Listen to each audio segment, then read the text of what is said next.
14,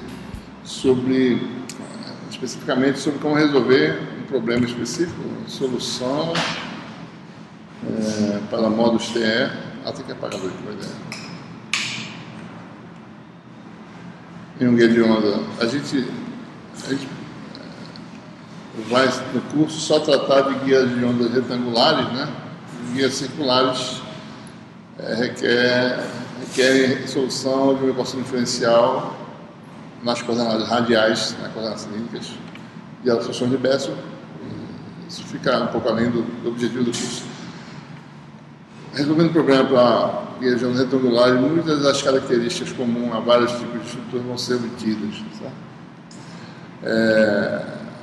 Essa questão de modo é uma questão importante, né? Por que é importante entender bem esse conceito de modo, né? A gente vai ver nessa aula de hoje que, digamos, para um guia retangular, né, nós temos as configurações de campo, elas têm perfis bem definidos, olhando transversalmente. Digamos que isso aqui seja a coordenada y, x.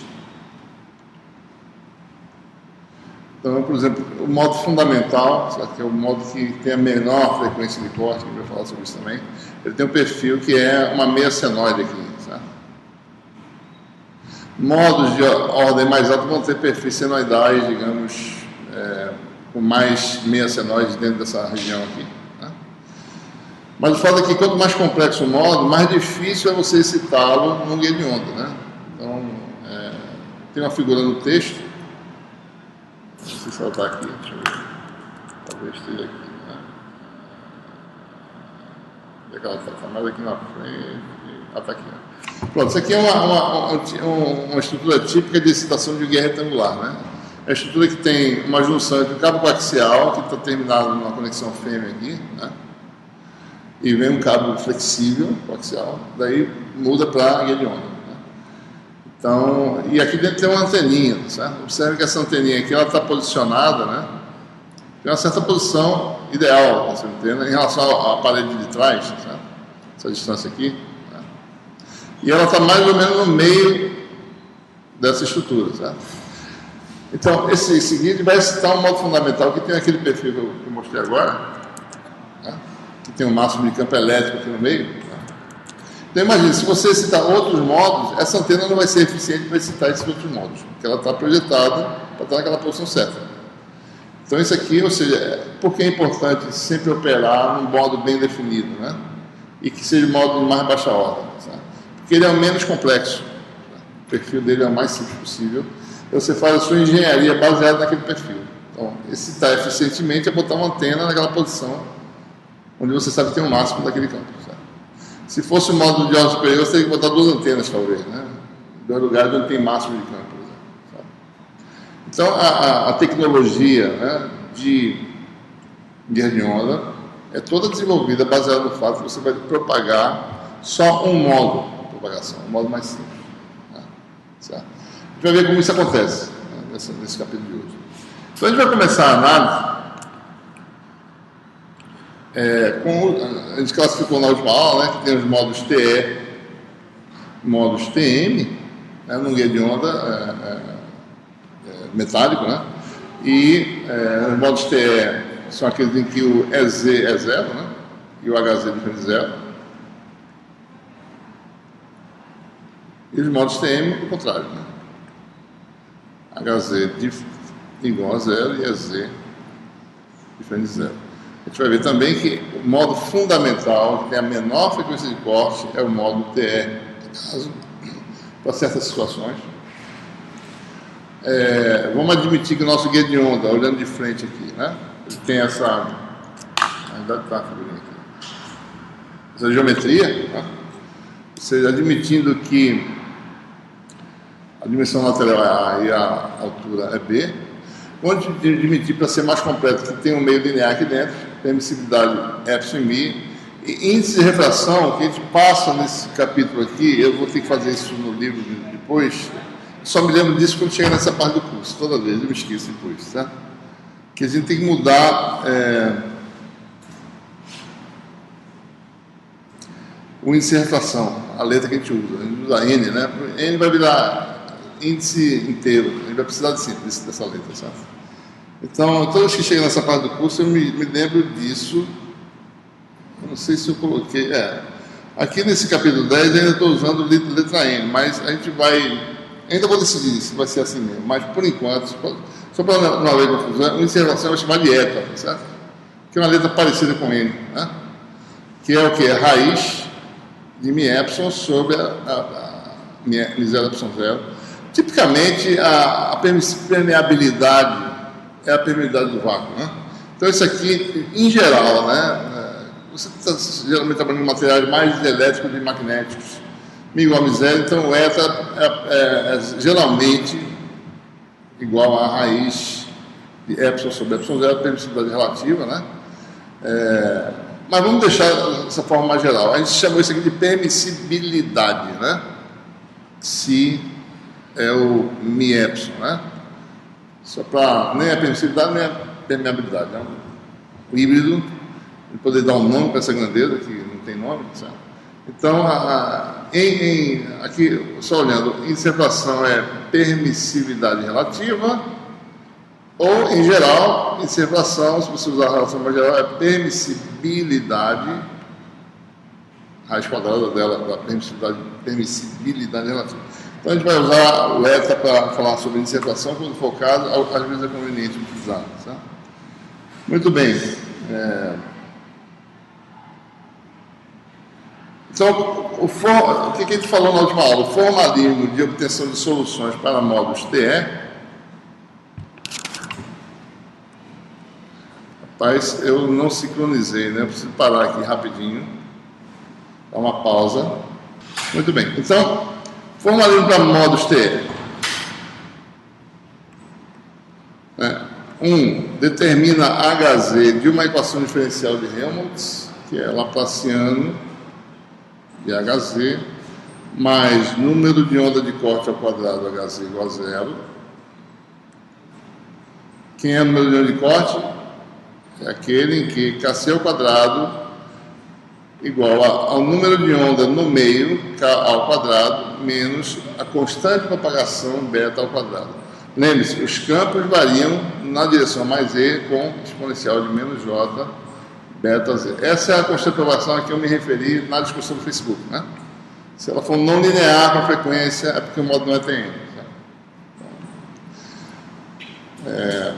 Na verdade, isso aqui já mostra que ela não é linear. Por exemplo, olhe para essa expressão, certo? Essa expressão mostra claramente que beta é não linear com a frequência que está aqui. A frequência é proporcional a K, né? Então a relação é a relação raiz quadrada de quadrado, né? Beta é raiz quadrada de K ao quadrado menos Kc ao quadrado. Isso mostra que beta é não linearmente relacionado à frequência. Então já está ligado, esse é um modo que não é um modo TN, né? Bom, muito bem. Só lembrando, né? O número de onda de corte, a gente definiu uma frequência de corte, e dessa forma aqui, ó, na última aula também, ômega de corte sobre C, ou 2πfc sobre C, né? E o K, por sua vez, é ômega vezes zeta sobre C, também com relação parecida, né? 2πf sobre C. Então, esse padrão tem um significado que a gente falou na última aula. Se a frequência for maior da frequência de corte, propaga. Se for abaixo, evanescente, não passa, né? Bom, então vamos lá. Então vamos resolver o nosso sistema, né? A gente tem um sistema de coordenadas cartesianas, né? Então, o laplaciano vai ser expresso nesse sistema. É só a parte transversal, d2 dx2 mais d2 dy2. O que a gente vai fazer é resolver essa equação aqui.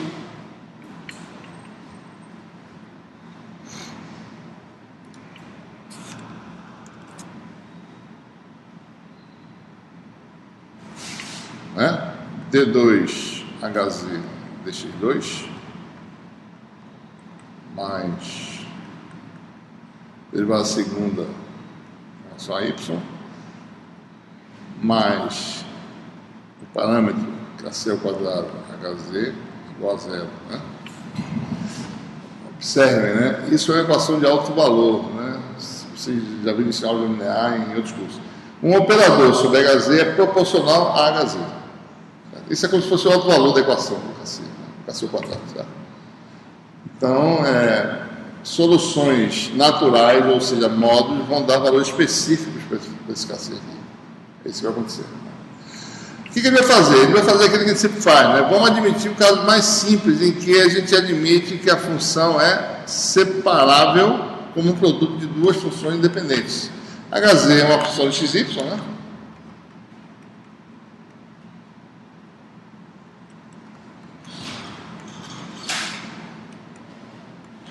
Vamos ver em que condições isso acontece. Tá? Então, só certas soluções muito bem comportadas satisfazem essa condição. Qual é o objetivo aqui? A gente determina essas possibilidades de forma que qualquer outra opção possa ser gerada a partir dessas opções aqui. Essa é a ideia. Tá? Fazendo isso, a gente vai ter equações independentes, como a gente vai ver agora. Né? A gente já fez isso antes, no caso de problema de valor de fronteira em eletrostática, né? Resolver a equação diferencial. Né? A gente vai fazer isso novamente, é parecido o problema, né? Bom, então, jogando esse produto nessa equação, você tem derivada segunda desse produto, que só atua sobre F, derivada na segunda em relação a Y, só atua sobre G. Então, fica assim, ó. G, né? Derivada total de F em relação a X segunda, mais F D2G dy2, mais KC ao quadrado FG, igual a zero. A gente faz aquele artifício de dividir por FG para identificar de que forma esses termos dependem entre si. Fica 1 sobre, se eu dividir por FG todo mundo, vai ficar 1 sobre F, D2F, dx2. Já vou passar para lá outro termo, vai ficar igual, né? Menos 1 sobre G, D2G, dy2. Vou botar aqui, né? Menos, dividido por FG, menos uma constante. E essa é o objetivo de fazer separação de variáveis é esse. É sempre tentar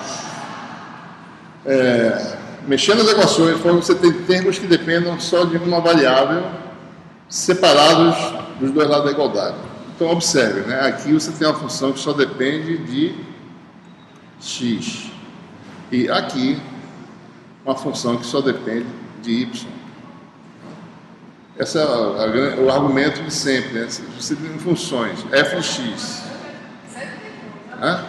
Igual a g de y, sem saber quem são essas funções. E qualquer que seja x e y, né?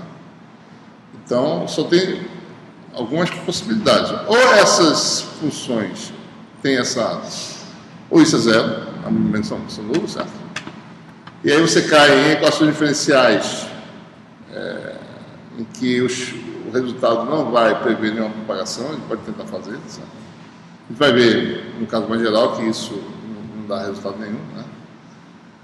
Ou ambos os membros são iguais à mesma constante, certo? Essa constante pode ser real ou complexa, né? A gente vai utilizar ou seja, então, botando de volta, essa função é constante e essa é constante, ou seja, esse termo é uma constante e esse também, né? Então, vamos botar de volta na forma original, 1 sobre F, D2F, dx2, mais 1 sobre G, D2G, dy2, mais o número real ao quadrado, que esse KC é um parâmetro, né? Que, como eu falei antes, depende só da geometria da estrutura. E vai depender aí também do... como tem uma circulação no meio, se houver dispersão, vai depender da frequência de uma forma, mas por causa do material, não por causa da estrutura, sabe? Não sei se vocês perceberam, mas o KC é índice de refração, um parâmetro geométrico que a gente chamou de ômega C sobre C, certo? Então, dependência com a frequência, esse aqui não depende da frequência, esse aqui é um número fixo, certo? Um parâmetro fixo. Aqui também é da luz. Isso é um índice de refração, que pode variar com frequência, como a gente falou lá no capítulo 7, né? Dispersão, né? Ou seja, isso aqui pode ser até complexo, dependendo da natureza. Né? Então, por exemplo, se fosse vácuo no meio de preenchimento, o KC não depende da frequência, porque isso aqui depende da geometria. Certo? Só. Tá bom? Então, isso aqui dá zero, né? Ou seja, como eu falei, né, esse termo é constante e esse é constante, a soma dos dois tem que cancelar esse número real aqui, né, que é positivo. Então, essa soma tem que dar negativa. Certo? Então, eu posso ter um positivo e outro negativo, tal que a soma dê negativa, e vice-versa. Ou ambos negativos. Eu vou escolher ambos negativos, porque ele vai ter a solução natural e depois explora outras possibilidades. Certo? Ou seja, então vamos escolher aqui, né, chamar isso aqui de menos... o que eu chamei aqui? Menos... exatamente. Kx ao quadrado, né? Menos ky ao quadrado. Ou seja, então, esses parâmetros têm que se encaixar nessa relação. Kx ao quadrado mais ky ao quadrado, passando para o outro lado, né? Kc ao quadrado igual a kx ao quadrado mais ky ao quadrado. De novo, né? Então, observe, nós temos uma relação aí importante, né? Que tem esse significado que vocês estão vendo aí. Kc, Kx, Ky. Né? Temos um triângulo retângulo aí, né?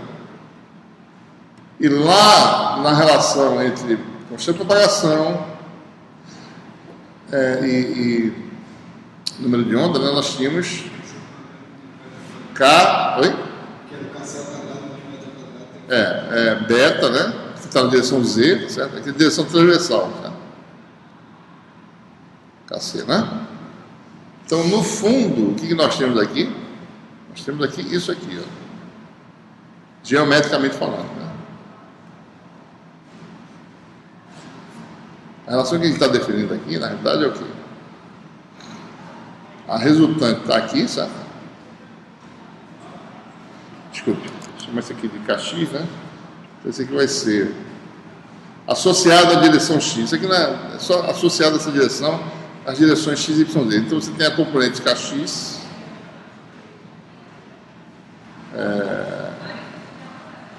certo? Componente Ky.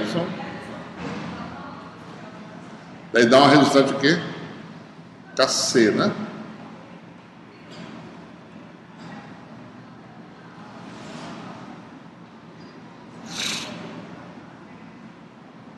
E aqui a componente z, que é o beta. Certo? Então, Kx ao quadrado mais Ky ao quadrado dá Kc ao quadrado, né? E Kc ao quadrado mais beta ao quadrado dá eta K0 ao quadrado. Né? Então, essa relação realmente tem esse significado físico, certo? Na verdade, isso é um vetor de onda resultante de uma onda plana equivalente, que a gente depois vai ver que ela existe de fato. Veja depois que tudo se passa no Guiliano como se tivesse onda plana reconstituindo nas paredes, certo?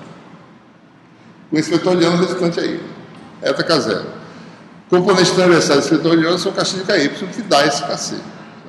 Então a gente está mostrando mais ou menos, antecipando alguma interpretação geométrica, para você perceber que tem um significado, né? Ok? Ou seja, então, definidos Kx e Ky, a gente vai resolver individualmente as equações diferenciais. Vou perder aqui o espaçozinho. Uma delas elas são parecidas, né? D2F, dx2.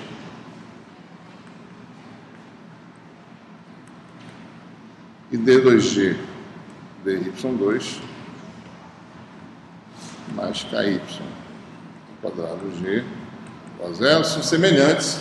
As soluções são soluções senoidais ou exponenciais complexas. Né? A gente vai usar as senoidais, fica mais fácil de trabalhar nesse caso, né? Toda vez que, por que a gente faz isso? Porque na direção z existe uma onda se propagando. Onda que se propaga de onda exponencial complexa. Nas direções transversais existe como se fosse uma onda estacionária. Né? Onda estacionária gera combinações exponenciais complexas, que são seno e cosseno. Então, por isso que a gente vai usar como solução dessas equações, né, a solução geral f de x, a combinação de seno e cosseno, com fator de escala x, que é algo do tipo Vai colocar assim, A cosseno de kx menos uma fase, certo? Essa é a solução geral dessa equação. Isso aqui é a combinação linear de senos e cossenos, porque tem dois parâmetros, né? Dois coeficientes, A e φ. E aqui aparece A cosseno de φ de kx, cosseno de φ, A cosseno de φx dá uma constante, né? Então, uma constante vezes cosseno. E a outra é A seno seno. A seno de φ é uma segunda constante. Então, é mais conveniente representar a solução de forma compacta. Mesma coisa para G. Chamado de B, né? Cosseno de ky, y menos φy. E aí você tem a solução final, geral, para H, né? Z. Produto AB. Vamos chamar de... Se H é produto dessas duas funções, A vezes B, vamos chamar de um H, né? E tem dimensão de ampere por metro. Cosseno de kx, x menos φx. Cosseno vezes cosseno de ky, y menos φy. Essa é a solução geral. Mas lembre, a gente não sabe nada dessas constantes ainda, né? Não tem nenhuma informação. Tá? Elas não podem ser quaisquer, tá? Porque não é qualquer solução que satisfaz as condições de contorno. Só certos parâmetros, valores desses parâmetros de kx vão ser úteis, né, na solução das condições de contorno. Tá? Vamos ver como é que essas condições de contorno, como é que a gente vai fazer isso.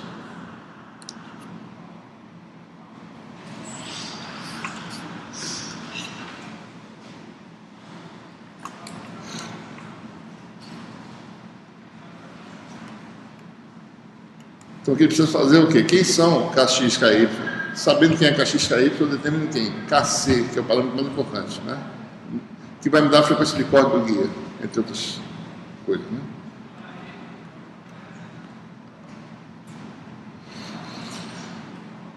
Bom, lembre-se, né? Sabendo Hz, eu conheço quem? Campo transversal H e o campo transversal E, a partir daquelas fórmulas que a gente mostrou no ano anterior. Bom, por exemplo, eu posso determinar H e aplicar a condição de contorno para H transversal. E que condição de contorno é essa? Tem duas opções. O campo elétrico tangencial é nulo nas paredes, eu posso usar essa condição. Tá? Ou a outra condição de contorno, né? Que seria a qual, né? Ora, uma condição é que B normal numa interface qualquer é contínuo.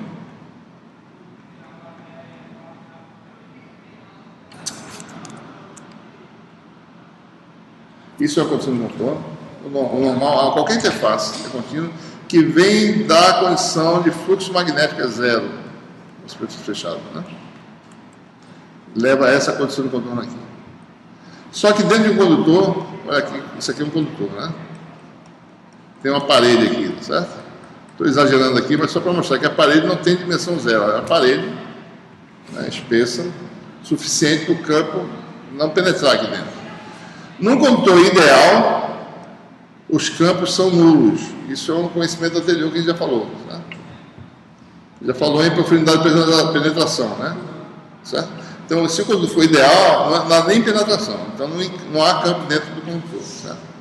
Bom, se não há campo, B normal é contínuo, B aqui dentro do condutor é zero, o B normal, né? Porque o campo é zero, então quer dizer que a componente normal do B é sempre, aqui nesse caso, Bx igual a zero, né?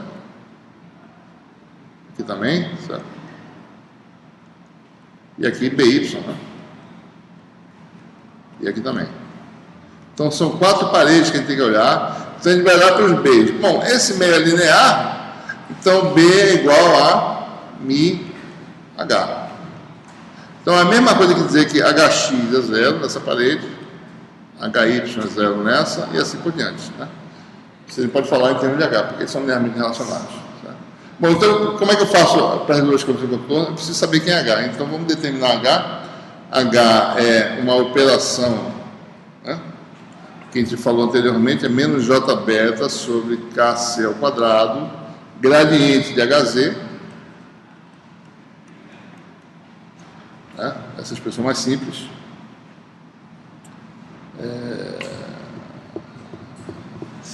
E se a gente destrinchar, se eu pegar essa expressão aqui, sabe?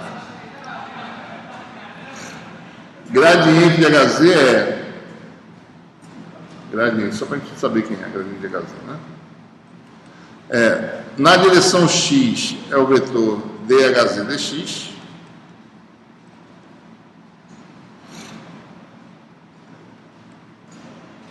Na direção y é o vetor,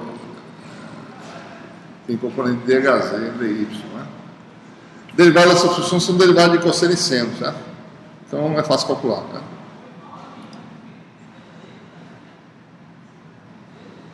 Então aqui nós temos, ou seja, calculando isso aí, né? Fica assim, H igual a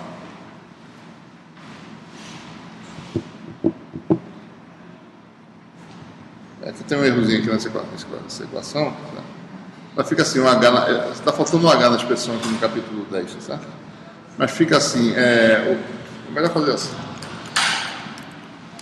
O HX, né, vai dar um H vezes KX, porque a derivada do X sai o K, né, da derivada.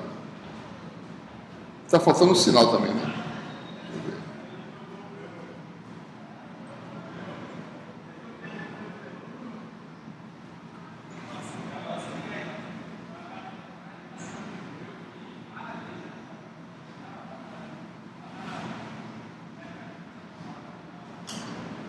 Ah, não, tem um sinal na frente, não, tudo bem. Tá certo, essa expressão está correta aqui. Talvez seja mais interessante mostrar como o livro está fazendo aqui, fica mais legal. É assim, escreve o H desse jeito aqui, HT igual a J beta, a amplitude está aqui fora, não tem erro nenhum, não, está correto aqui, sobre KC ao quadrado. Daí tem uma componente X que chamou aqui de HX minúsculo, né? Não é campo isso aqui, certo? Isso aqui não tem dimensão de campo, isso aqui é só um parâmetro. E HY minúsculo a Y, né? E essas funções HX e HY são as derivadas em X e Y, né? Que vai dar HX. E essas derivadas aparecem o fator KX ou KY. Então, isso aqui vai dar KX, né? Mais, observe, a derivada do cosseno é menos seno. Com esse menos deu mais. Então, vai ser tudo mais aqui, certo? Isso aqui vai dar seno.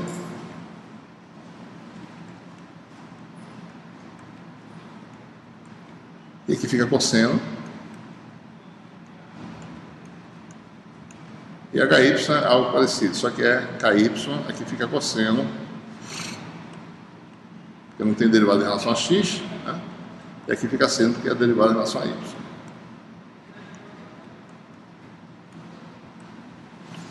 Tá? E aí a gente vai aplicar as condições de contorno, que eu tenho que mostrar novamente para a gente saber qual componente que a gente vai usar, né? Aqui o guia de onda perto. Ou seja, HX, né, é na parede, a gente tem que ver as paredes aqui, né? Essas paredes. Essa é a parede, essa aqui. X igual a 0. Essa é a parede X igual a A. Então, o HX é igual a 0 em X igual a 0 e X igual a A. O HY é igual a 0 em Y igual a 0. Y igual a B. São 4 condições. Então, o que a gente tem, né? Então, HX, X igual a 0, isso aqui zera. Então, a equação que nós temos vai ficar seno de menos φ, né? Vai ficar menos KX seno. E cosseno de uma função igual a 0. Tá? Y varia na parede, né? Você fez aqui x igual a 0, mas y está variando, 0 a b, certo? Qualquer lugar. Né? Em x igual a A vai dar o quê? Cosseno kx, aliás, seno de kxa menos φx, vezes a função cosseno, né? Isso aqui não tem importância, igual a 0. Então, você é um par de equações para a componente de x, daí tem um outro par para a componente y, que vai dar o quê? Menos ky cosseno de kx menos φx. Aqui fica seno de φy igual a 0. E aqui em cima fica... Esse menos não tem importância também não, né? Então fica ky, rigorosamente fica ky, cosseno de...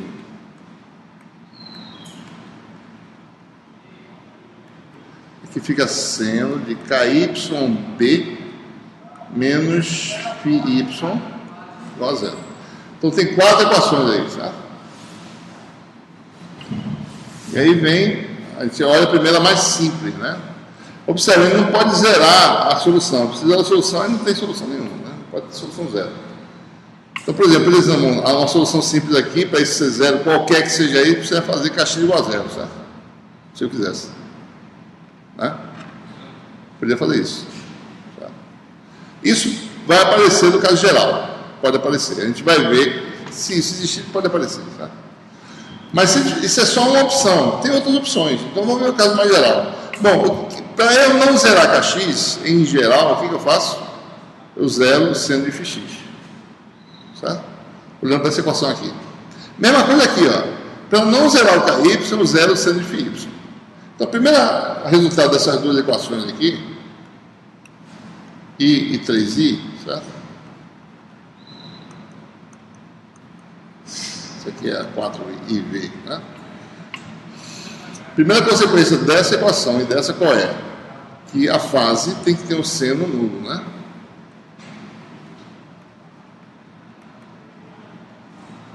Em cada caso. O que é seno φx igual a 0? Quer dizer, φx igual a múltiplo de π, né? Mesma coisa aqui, certo?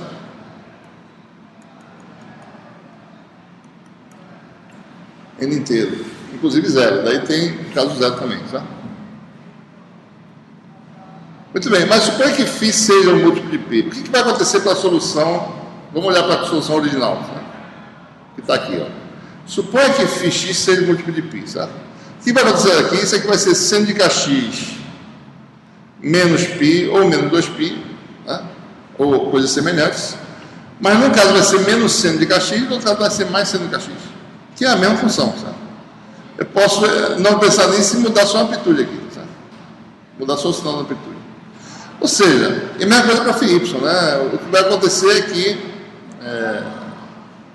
isso aqui é mais ou menos seno de ky, em qualquer caso. Ou seja, qual é a solução mais simples aqui? Que eu não preciso me preocupar. Basta fazer φx igual a 0.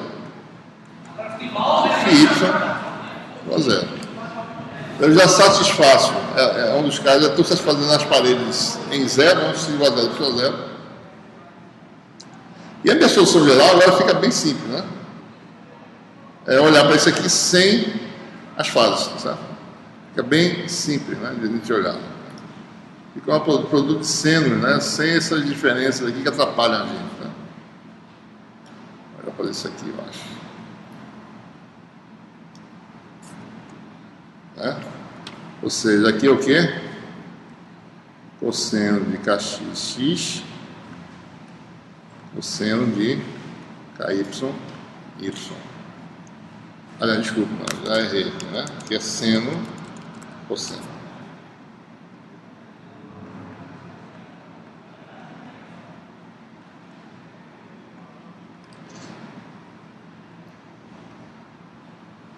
E aqui também, né? Ficam soluções mais fáceis de perceber, certo?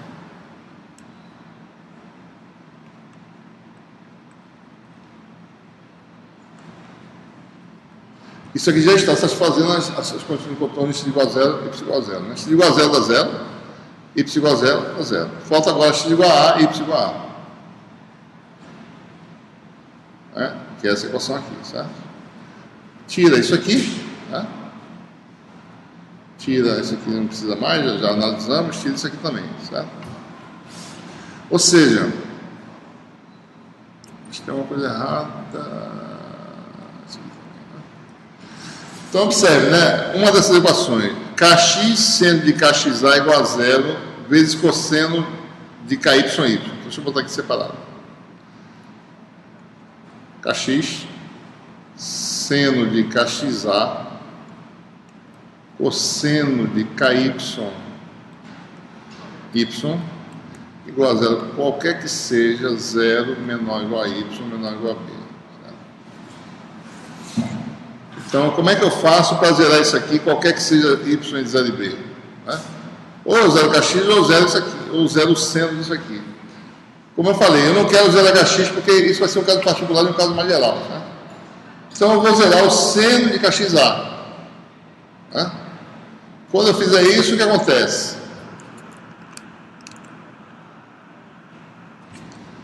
Seno de kxa igual a 0. Então, esse produto, aí eu começo a ter possibilidade de comportamento para kx. É agora que eu estou começando a descobrir quem é kx. Né? kxa vale um múltiplo inteiro de π, que pode ser positivo e negativo, mas a solução negativa é uma réplica da positiva. É só menos a solução. Então, vou adotar só m positivo. Vamos deixar m de 0 em diante, que tem também o caso de kx igual a 0, que eu falei. 1, 2, etc. Depois a gente analisa. Então, eu descobri kx. Mesma coisa para ky. Eu tenho seno de kyb tem que ser 0. Conclusão, kyb igual a nπ, um outro índice, com n variando de 0 em diante. Ok? Muito bem. Ou seja, resolvemos os altos valores da equação diferencial. Né? Kx vale, em princípio, né, mπ sobre A, ky vale nπ sobre B. Observem que esses são esses inteiros. Observem que esses parâmetros só dependem da geometria do guia de onda, como eu falei antes. Estão associados a essas dimensões aqui. Né? Ou seja, daí o que quer dizer? Eu determinei quem é o número de onda do corte.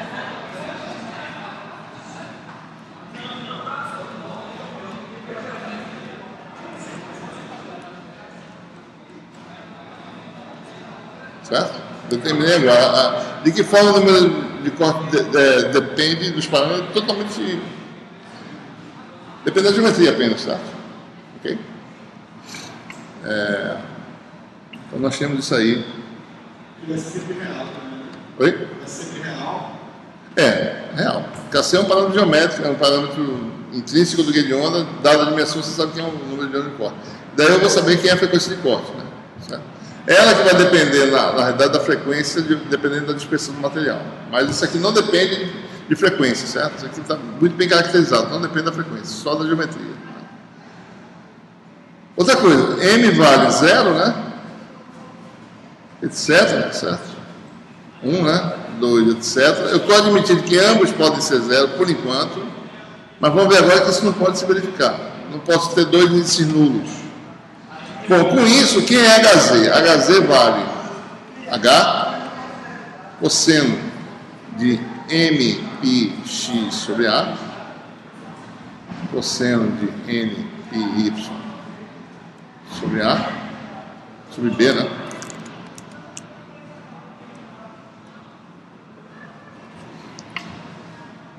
Certo? Com m variando de 0 em diante, n também. Observe o seguinte. No caso específico de m igual a 0 e n igual a 0, o que acontece? Qual é a solução obtida para Hz? Cosseno de 0 dá 1, cosseno de 0 dá 1, Hz vai dar uma constante H. Bom, se Hz é igual a H, né, quem são HT e ET? São as derivadas de Hz. 0. Você não tem campo. Tá? Só tem o campo DC, que você vai pegar um campo magnetostático, botar dentro do guia de onda, que é uma solução possível, mas não tem nada a ver com propagação. Certo? Ou seja, não pode haver dois índices simultaneamente nulos, apenas um. Certo? Então, eu posso ter m igual a 0, mas ele tem que ser diferente de 0. Daí eu tenho a variação, né? Com y só. Né? Posso ter n igual a 0 e m diferente de 0. Tá? Então, a gente vai ter aí modos T, E, N, N, tá? Com m igual a 0, 1, 2, etc. N também, desde que M vezes M mais N, tá?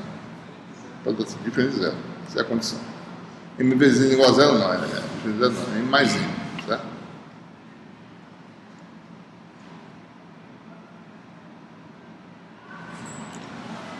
Bom, então a gente aí pode obter, a partir dessa função, a gente pode calcular todos os campos transversais, né? Pode determinar como é que eles se comportam, como é que eles variam, né? Mas antes disso, vamos ver aqui os parâmetros importantes, né? São os parâmetros característicos que vão definir as condições de operação de propagação dentro do guia. Vamos falar aí, frequência de corte, a gente já falou sobre isso antes, né? Vamos lá, o que é a frequência de corte, né? A gente já determinou isso antes, agora vamos determinar expressões específicas, né?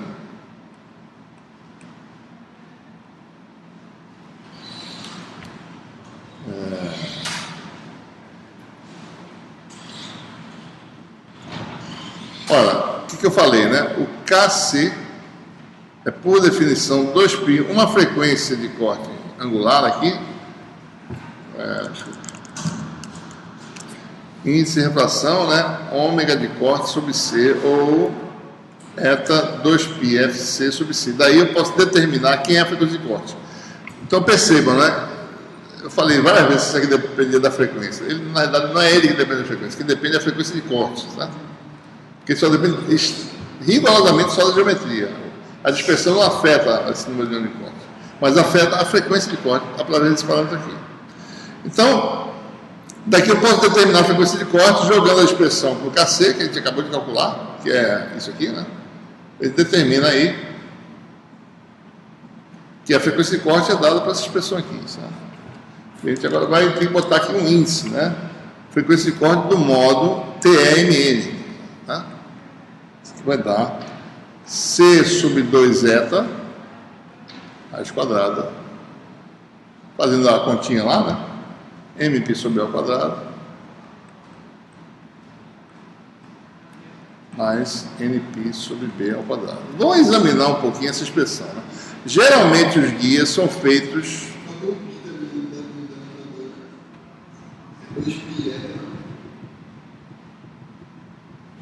Esse aqui é o KC, né?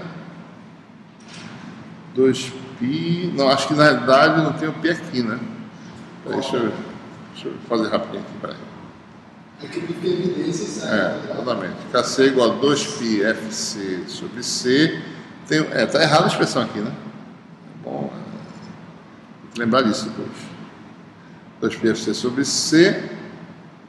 KC tem aquilo ali. Cancela o P. Da raiz de P quadrado da evidência, aí sai. Esse aqui sai. Tem isso, tá? Essa é a expressão correta, né? Não tem π. Tem um errozinho aqui, a expressão 10/103 está errada, né? Então veja, a guia de onda, né? O A geralmente no guia de onda, o A é o parâmetro que é maior que o B, sabe? O A é o mais largo, o B é o menor, né? Por convenção, né? Então o A geralmente é isso aqui. A pode ser igual a B, você pode ter um guia quadrado se quiser, né? Mas muitos guias são fabricados com A maior do que B e com A igual a 2B, na realidade, né? Vai ver já por quê. Certo? Bom, mas supõe que A é maior que B. Então, vamos pegar as frequências de corte menores possíveis aqui. As menores possíveis são aquelas que têm um índice nulo, certo? Né? Então, eu tenho aí FC10 e o FC01. Que são as mais baixas. Observe que quanto menor M, menor a frequência, quanto menor MN. O 1,0 vai dar C sobre 2A. Né? Vamos considerar por simplicidade que eta igual a 1, para não ficar com esse eta o tempo todo atrapalhando aí. Certo? Vácuo. Né? Então, o FC10 dá o quê? M igual a 1, N igual a 0, vai dar C sobre 2A. Certo?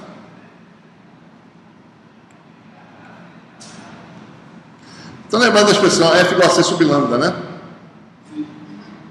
Olha isso aqui como sendo um lambda, mais ou menos, certo? Um lambda efetivo. Ou seja, o lambda de operação é da ordem do tamanho do guia, né? Certo? Não é que é da ordem, isso é uma receita de bolo, certo? Mas você sabendo o tamanho do guia, você sabe que isso aqui é um guia de tal frequência. E daí que vem a estimativa especial. Olhando para a descrição aqui, certo? E o FC01 quem é? C sobre 2B, né? Então, as mais baixas que tem são um dos índices nulos, né? 0, 1. C sobre 2B seria FC01, certo? Como A, eu estou falando que é maior do que B, tá? Então esse número aqui é menor do que S, ou seja, FC10 é menor que FC01. Tá? Então o modo TE10 é o que tem a menor frequência de corte, sempre que tem A menor que B, né? Se fosse o guia quadrado, ambos têm a mesma frequência de corte, né? A igual a B seria a mesma coisa, né? Então, o modo TE10 tem a menor frequência de corte, é um modo fundamental, chamado modo fundamental, né? O guia retangular. Além disso, muitos guias são fabricados com A igual a 2B. Né? O que quer dizer isso? Bom, a frequência de corte do modo TE10 vai ser sobre 2A, B é A sobre 2, né? Então quer dizer que FC01 é igual a C sobre A. Tá? Então o que quer dizer isso? Então FC10 é C sobre 2A, é a metade de FC01. Certo? Então existe uma faixa de frequência de 1/8, né, dessa frequência até o dobro dela, que é o FC01, tá certo? E que só tem um modo de propaganda, um modo fundamental. Né?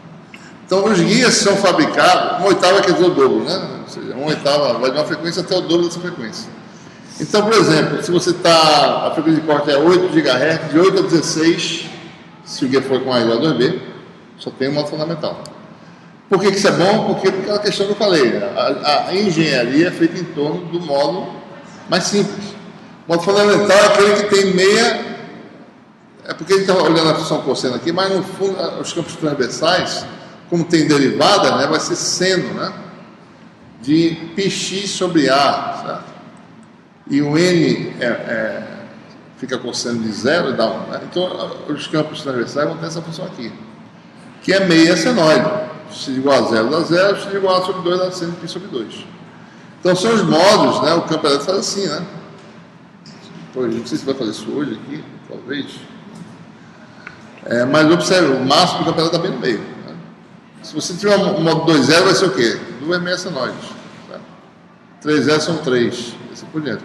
Aqui, se você citasse o modo TE 2,0, bota uma antena no meio, não vai citar nada, porque não acopla, porque acoplaria naturalmente com um modo que não teria campo naquele ponto. Tem que fazer uma antena aqui, certo? E uma defasagem de P aqui embaixo. Né? Um defasamento de pipa dá certo. Se você decide de forma que dê certinho, né, com aquela variação daquele modo. Tá? Bom, o que mais? Frequência de corte, né? Essa é uma característica importante.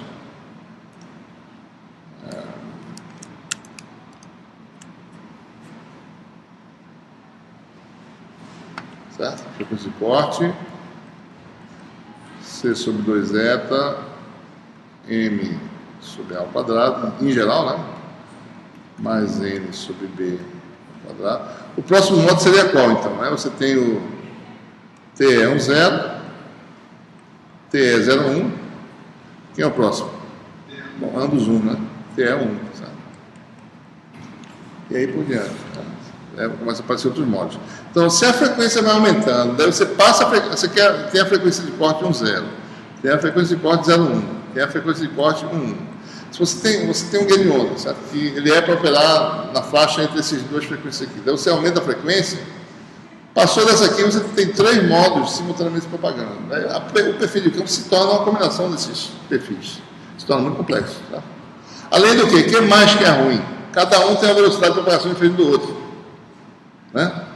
Isso não é bom. Você manda um sinal, você vai ser composto em 3 modos. Né? Um modo chega na frente e outro atrás depois. daí soma de volta, daí distorceu. Tá? A informação ficou distorcida.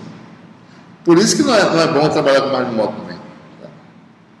Para esse tipo de coisa. Né? Pode ser que haja uma razão para você querer distribuir vários modos, para mandar muita potência, talvez. Entendeu? É que ele se misture em algum lugar na frente. Mas, em princípio, não é bom ter mais de um módulo se propagando. Bom, o que mais? Compêndio de onda no guia é um outro valor importante, né? Observe, né? Tem a constante de propagação, que a gente não falou dela. Né? Constante de propagação. É ela, a relação dela com a frequência, que eu falei que é não linear, que diz que o guia, ele causa dispersão. Ele possui conta própria, sabe? Toda vez que a constante de propagação for não linear com a frequência, dispersão. Se for linear com a frequência, não tem dispersão. Tá? Dispersão quer dizer, né, que a velocidade de fase varia com a frequência. Não dispersão, a velocidade de fase não varia com a frequência. Então, a constante de propagação em um guia de onda, pelo fato dele ser uma estrutura guiante, causa, né, não é TM, então beta não linear com a frequência. Sabe? Então você tem o quê? Beta é raiz quadrada, né, de nk0 ao quadrado menos kc ao quadrado, e aí eu posso calcular, né, a relação, né, beta depende não só da frequência, né, que está aqui, mas da geometria que está aqui. Sabe?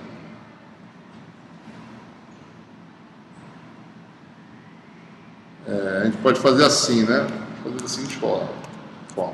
Bota isso aqui, mas isso aqui está errado, isso aqui é eta 2.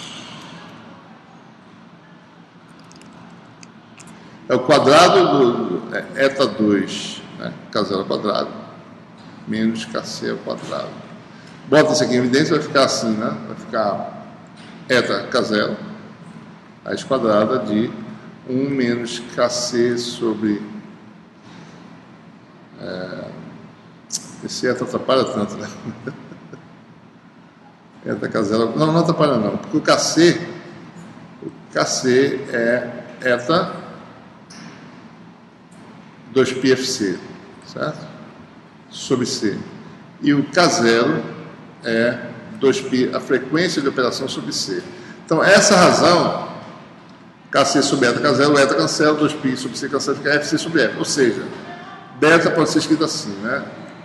Eta K0, raiz quadrada de 1 menos Fc sobre F ao quadrado, algo que a gente já falou na última aula, né?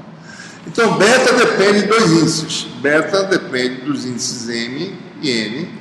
Tá? Isso aqui é ômega sobre C, que é a frequência. Vai ficar aqui 1 menos aquela expressão, né? Daí aparece de volta, certo? Vamos deixar assim. FCMN sobre F ao quadrado. FCMN, a gente acabou de mostrar a expressão, né? Aqui em cima, certo? FCMN. Certo? Então, a constante de propagação depende do módulo. Para cada módulo tem uma constante de propagação diferente.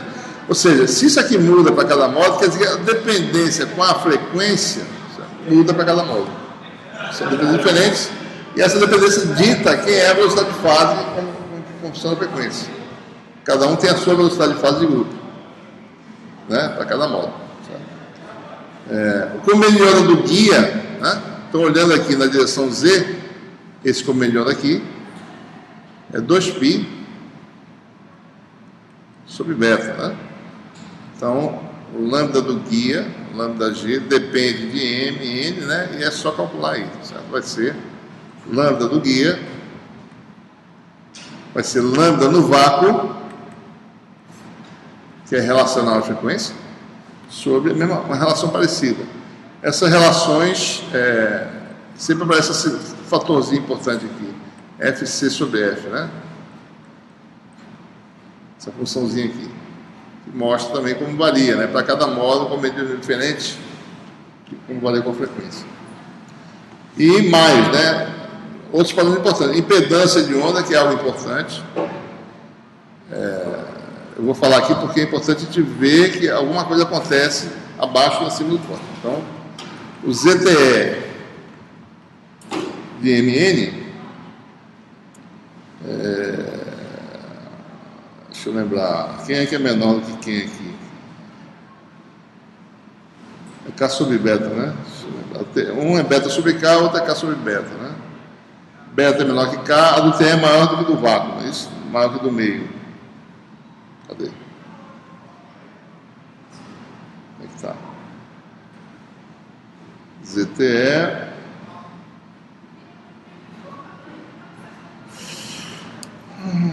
Cadê ZTE? ZTE é K sobre beta, exatamente. K sobre beta MN, né? Impedância no meio, né? Raiz B sobre epsilon. E temos expressão para beta aqui. Pode escrever desse jeito. Certo? Então, tem expressão para o Z.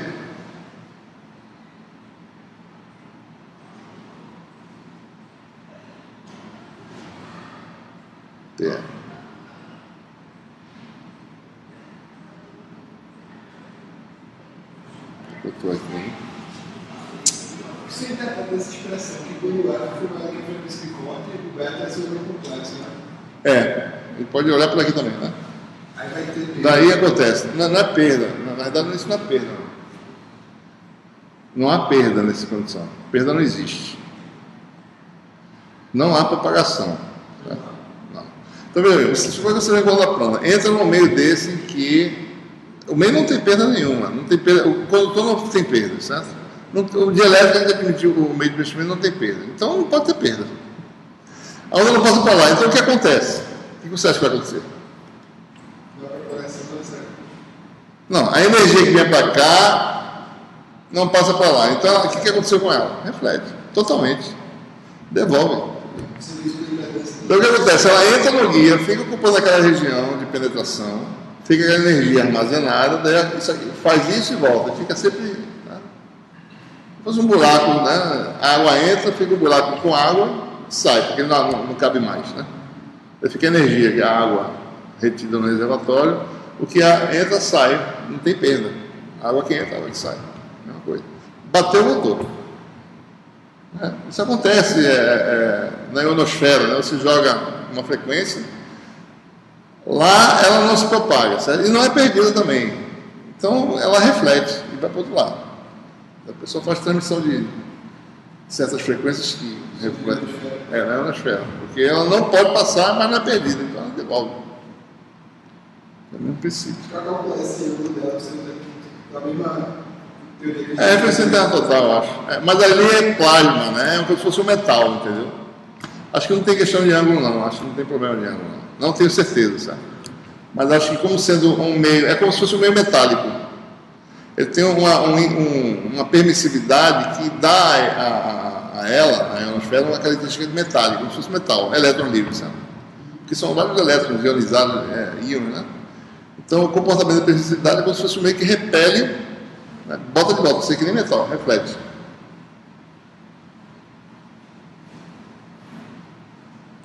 Está aqui. Eu estou aqui. Impedância de onda, né? Bom, então a impedância de onda, se calcular essa expressãozinha aí, usando, você vai ter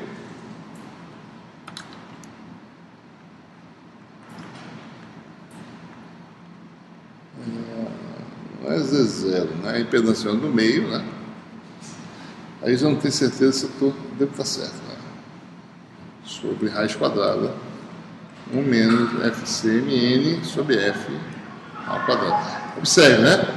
Frequência acima da frequência de hipótese é real, né? Impedância do módulo, né? Tem relação de campos transversais, né? E transversal em amplitude sobre H transversal em amplitude da impedância de onda. Então isso é real. Se F for menor que FC, isso aqui dá um número imaginário e a impedância de onda é imaginária. Então, bom,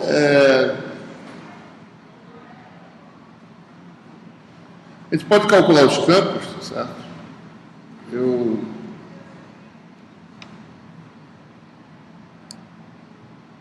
Isso aqui é só Isso aqui está faltando alguma coisa, né? Deixa eu ver aqui. Solução para os campos.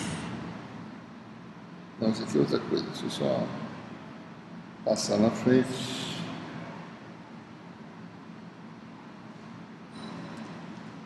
As características principais, peso de onda. Né?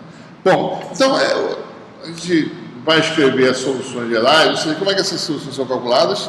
Aquelas expressões, né? ET tem a ver com... Na verdade é bem simples, né? Se eu calcular o HT, que eu acabei de falar dele, né? Acho que não é difícil de lembrar, certo? Deixa eu pegar isso aqui. Eu acabei de calcular o HT, né? O gradiente, né? J beta sobre captação quadrada. O HT, estou lembrando aqui, é menos J beta MN, né? O módulo, sobre KC MN ao quadrado, gradiente transverso da função potencial, que é a função HZ, certo? E quem é o ET?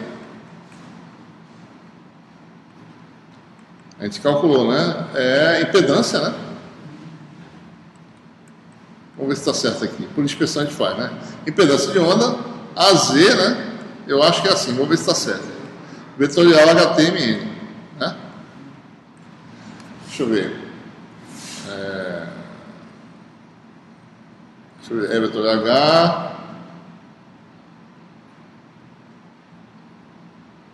vetorial dá na...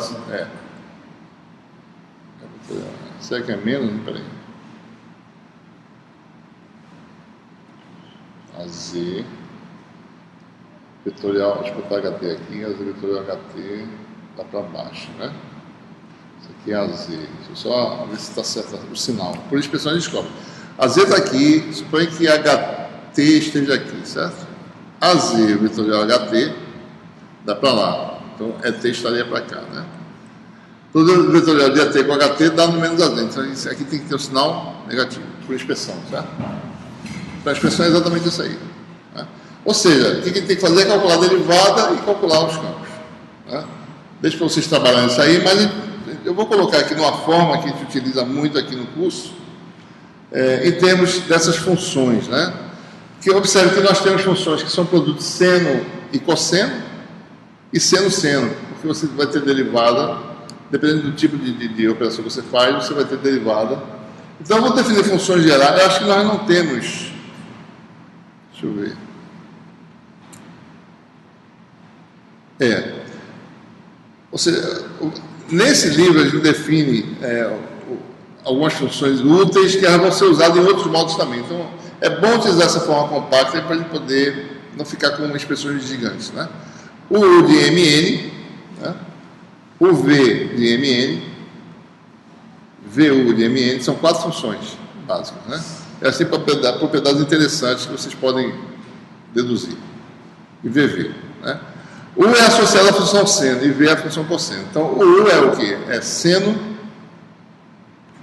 de M πx sobre A, seno de N πx sobre A. Essas funções não aparecem aqui nesses modos, mas aparecem no outro, na frente. Então, vou definir já aqui na frente. O V é seno cosseno, certo?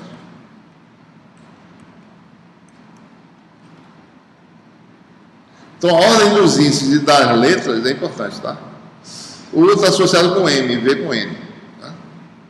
Que às vezes dá confusão. Isso aqui é B, viu, pessoal? Às vezes se engana muito com esses denominadores aí. Isso aqui é cosseno seno, né? Cosseno de quem? De M, né? M πx sobre A e seno.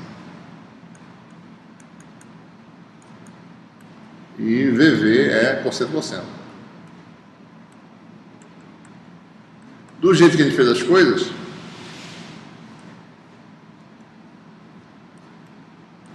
a gente... e tem outras propriedades. Né? Se eu calcular o gradiente dessas funções, né? Vou fazer um exemplo aqui, tá?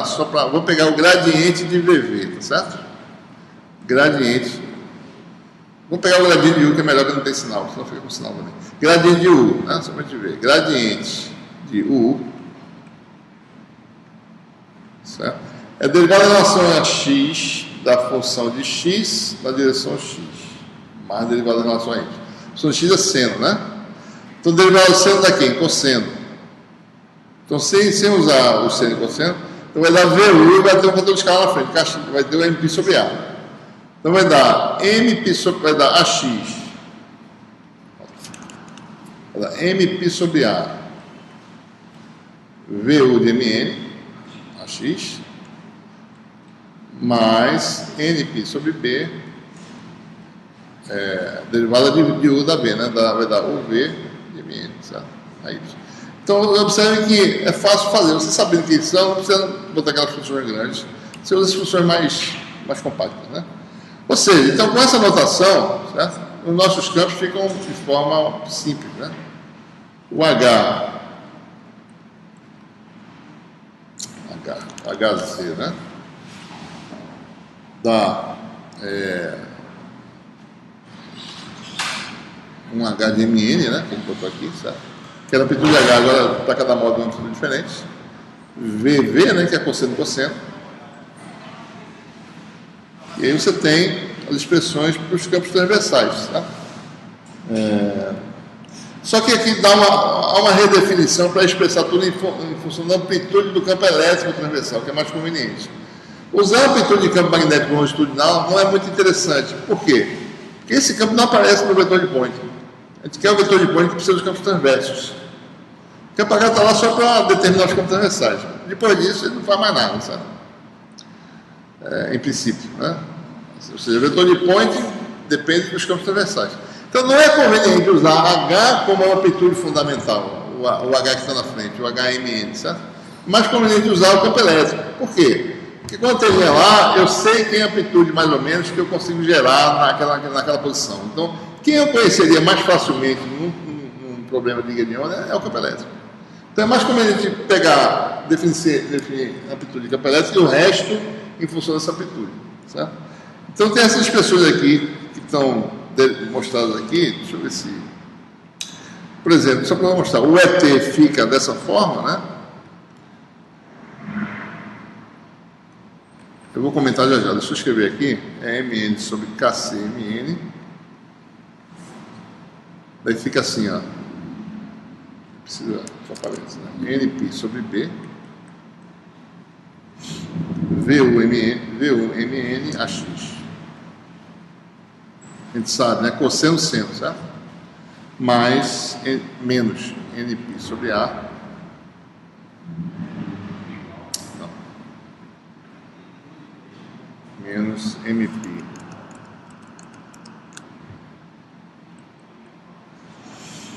sobre A. O V MN. Aí, né? Certo? Né? Cosseno seno, seno cosseno. Observem, né? Isso aqui tem dimensão de número de onda, que é inverso de comprimento, né? Isso aqui também. Então, isso cancela com isso em dimensão. Então, a dimensão disso aqui é volt por metro, certo? Certo? Não quer dizer que a amplitude... Bom, não dá para determinar quem é o campo elétrico, ele varia, certo? Pode dizer o seguinte, suponha que eu tenha só um termo desse, né? Bom, é o seguinte, suponha que no máximo do campo, tá certo? Eu tenho isso aqui igual a 1, isso aqui igual a 1, então a soma dos quadrados desses dois dá isso aqui. E o módulo disso dá isso aqui. Então o campo daria em módulo isso aqui. Tá? Se tiver só um termo aqui, por exemplo, se o outro for zero, né? Então, de novo, isso aqui vai cancelar em módulo, né? E você vai ter isso aqui como amplitude do campo. Máxima, digamos assim. Máxima amplitude, que varia. Tá? Então, definir todos os campos em termos dessa amplitude fundamental, daí eu tenho que ir de volta nas equações e determinar o resto. Então, você tem o HT. Então fica todo mundo expresso em termos dessa amplitude, vai ficar 1 sobre a impedância de onda, né? Quem aparece em cima? A amplitude do campo elétrico. Volts por ohm, certo? Que vai dar MP sobre A, UV, mesma função, só que é UV agora, UV, MN. Aí só vocês fazendo, vocês terem certeza que dá isso aí, certo? NP sobre B, VU. É isso. Certo? Bom, e como é que fica a componente longitudinal? Fica agora em função desse parâmetro que a gente introduziu. Fica mais complicadinha, né? Ela tinha um HMN na frente, agora não pode. Tem que ser em função disso aqui. Então, vai dar essa 1 sobre ZTE.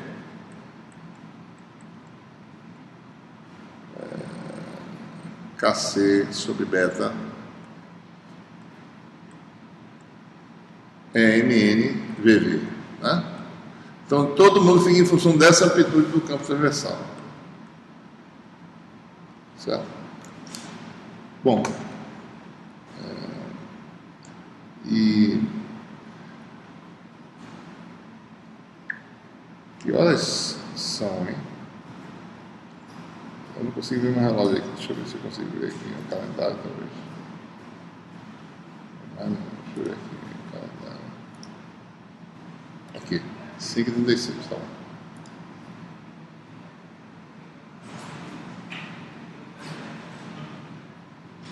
bom. Bom, eu vou falar sobre isso aqui, uma questão importante, que é exatamente a questão desses modos terem essas propriedades, serem resultado de solução de uma equação de alto valor, né? E eles têm uma propriedade de ortogonalidade, né? Vou falar sobre isso um pouquinho. Ortogonalidade de modos, no contexto do espaço de funções, é uma coisa importante.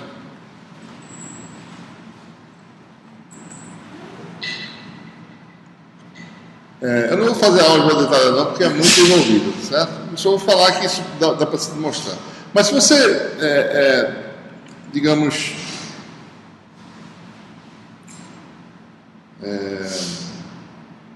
se você joga no entrada de um rio de onda um campo que é a combinação de vários modos, digamos que é uma combinação de vários modos, vou botar só simbolicamente, né? MN. Tá? Campo transversal, tá?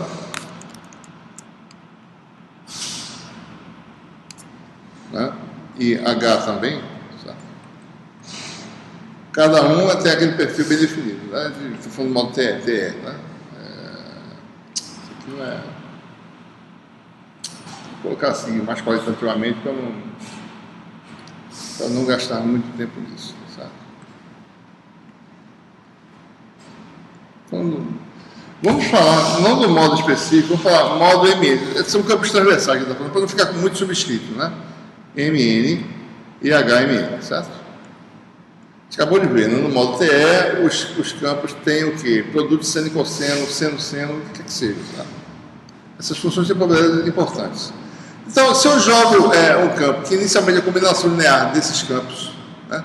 Então, a pergunta que se faz é a seguinte: qual é a potência que flui qual é a potência que flui ao longo do guia? Então, eu teria que calcular o return point, né? Que é um meio de E total, né? Vetorial H total conjugado. E disso aqui eu calcularia, certo? O fluxo na seção transversal.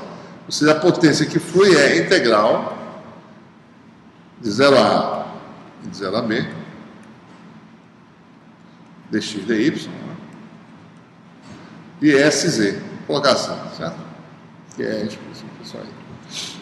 O fato é que essas funções. Então, observe, né? Quando eu faço o produto vetorial dessas duas coisas, vou mostrar aqui rápido, certo? E vetorial H, o que dá, né? E vetorial H conjugado, isso aqui dá uma soma em M, N, associado aos índices do campo elétrico, e aqui a soma nos índices desse campo, que não pode ser o mesmo, né? É uma soma vezes uma soma, certo?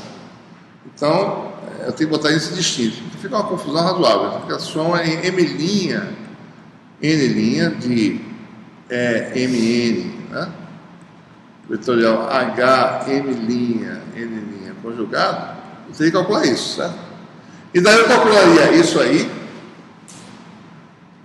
integral disso, eu teria a potência, né? Que seria soma vou botar agora de forma compacta, né? Soma nos 4 índices M, N, M', N', né? Da integral na área, né? Disso escalar dx dy, né?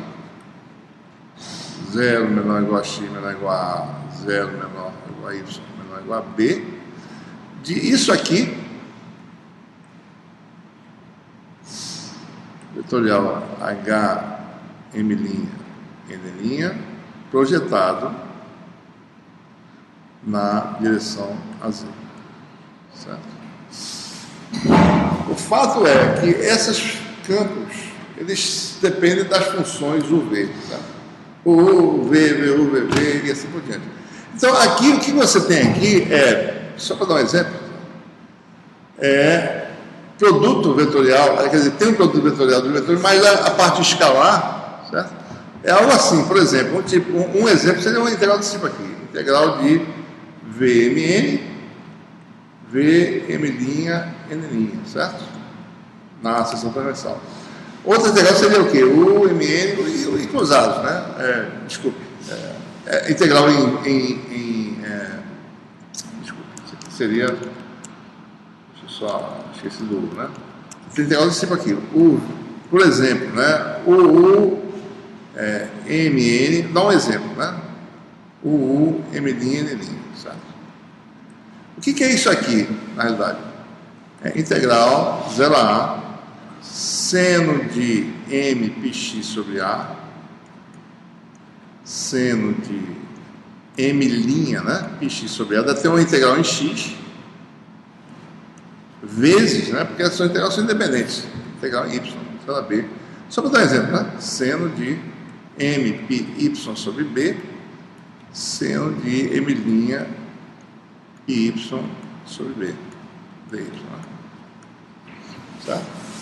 Essas funções são ortogonais, naquele contexto de espaço de funções. A integral de um produto de duas funções dela só vai dar não nulo se os índices forem iguais. Né? É fácil calcular isso, certo? Você sabe fazer cosseno da soma, cosseno da diferença, a integral a zero, se os índices forem diferentes. Então só dá não nulo quando os índices forem iguais. Quando os índices são iguais, dá seno ao quadrado.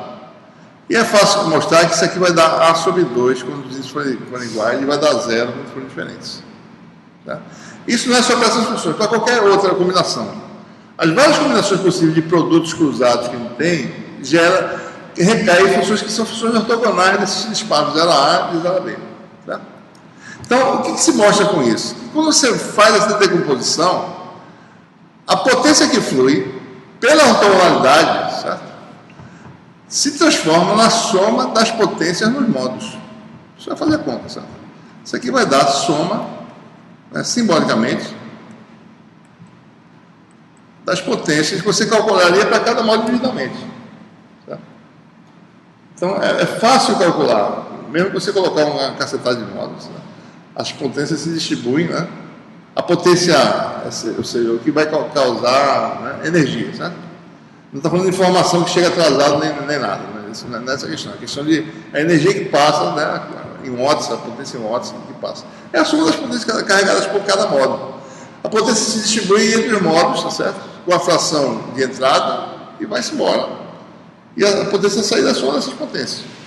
Então, isso que esses módulos são interessantes, porque tem essas propriedades de ortogonalidade, ou seja, a potência é a soma das potências dos módulos individuais. Então tem uma certa algebrazinha aí que eu não exploro nas provas, mas para você dar uma lida, porque isso é um conceito importante. E à medida que você se depara com situações de ciclo, você vai lembrar, peraí, tem aquela questão, nessa estrutura, posso decompor e sair somando individualmente. Né? Certo? Bom, acho que a gente vai ficar por aqui. Né? E alguma questão específica?